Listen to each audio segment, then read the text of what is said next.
मनुष्य मुक्त नहीं हो सकता, तो वो कर्म कैसे करे कि उसे पाप और पुण्य से मुक्ति मिले? हे पार्थ, इसका तरीका यह है कि मनुष्य फल की इच्छा त्याग कर कर्म को अपना धर्म समझकर करे। फल उसे अवश्य मिलेगा, परंतु इस फल का वो विधान की इच्छा समझकर स्वीकार करे। ज्ञानी पुरुष इसी योग को अपनाकर कर्म योगी बन जाते हैं। वाह प्रभु वाह, उस कर्म का तरीका बताओ जिससे कर्म करो और बंधन भी ना हो। इसका बड़ा ही सहज तरीका है। तुम कर्म फल में आसक्ति मत रखो। ये कैसे हो सकता है? फल प्राप्ति की इच्छा तो हर कोई करता है। परंतु क्या इच्छा करने से मनुष्य को फल की प्राप्ति होती है? नहीं अर्जुन, क्योंकि फल तो प्रारब्ध के हाथ में है।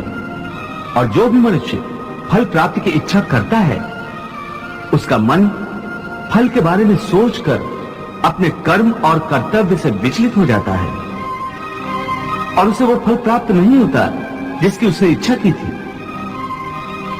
पार्थ, मनुष्य केवल कर्म कर सकता है, फल कदापि मनुष्य के अधीन नहीं है।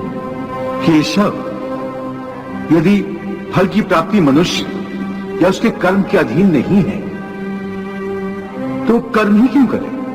क्योंकि मनुष्य का धर्म है अपने कर्तव्य का पालन करना। इस कर्तव्य पालन के लिए आवश्यक कर्म करना।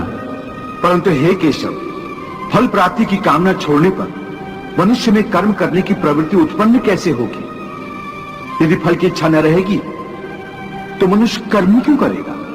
हे अर्जुन, जो साधारण मनुष्य फल की इच्छा से ही कर्म में प्रवृत्त होते हैं, वो सुख दुख आदि के चक्र में फंस जाते हैं।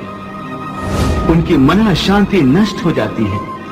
हर पल हर समय फल प्राप्ति के विचार से उनकी निद्रा उड़ जाती है।